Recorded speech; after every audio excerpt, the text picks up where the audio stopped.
Wali Paidi bercerita, aku duduk melingkar bersama 5 orang sepuh yang aku tidak tahu siapa mereka, tampak dari wajah mereka, kalau mereka sedang berzikir sir dan menunggu seseorang.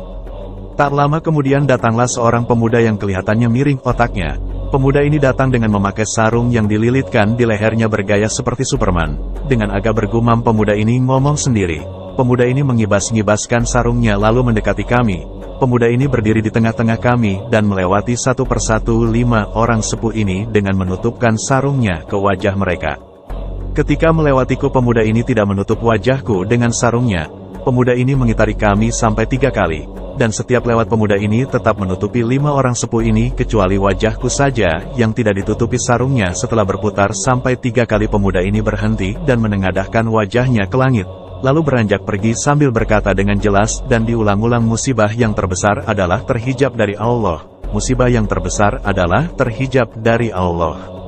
Seketika itu juga menangislah 5 orang sepuh ini dengan menjerit-jerit. Aku hanya pelungah-pelunguh melihat itu semua.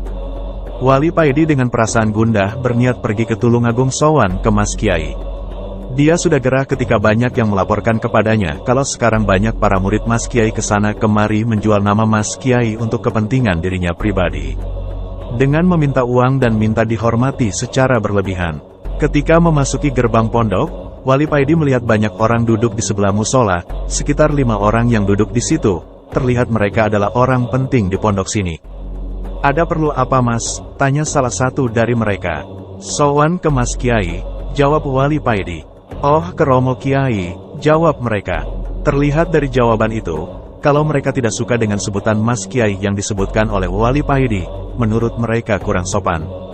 Wah, sekarang Romo Kiai tidak di dalam, sampeyan ke makam aja dulu, menunggu di sana, jawab mereka. Inggih, jawab Wali Paidi. Ketika Wali Paidi mau beranjak pergi ke makam, ada suara yang memanggilnya. Lihat kembali video. Lihat kembali video. Wali Paidi 10-12, garam suwuk dan dinasehati Nabi Khidir di. Paidi, ayo melu aku. Wali Paidi menoleh. Dilihatnya Mas Kiai yang memanggilnya. Wali Paidi berbalik mendekati Mas Kiai dan mencium tangannya. Serentak 5 orang yang duduk di sebelah musola berdiri berniat ikut salaman ke Mas Kiai. Ternyata mereka duduk di situ juga menunggu Mas Kiai.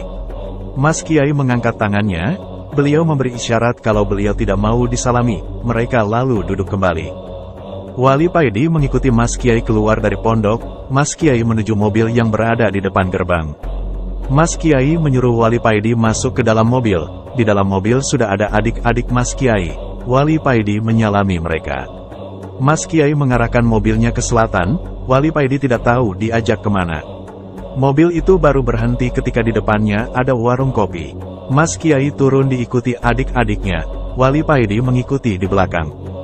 Warung kopi ini terlihat sederhana tapi dari aroma kopinya, terasa kalau kopi di warung ini terasa nikmat.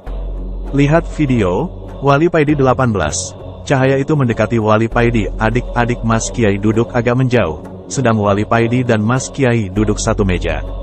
Wali Paidi belum berani mengutarakan niatnya ke Mas Kiai. Baru setelah pesanan kopi datang, dan Mas Kiai tampak sudah menyeruput kopinya, dan mulai menyalakan rokok milnya, Wali Paidi berniat mengutarakan unek-uneknya. Dari rumah saja di, Mas Kiai mendahului bertanya. Iya Mas Kiai, jawab Wali Paidi.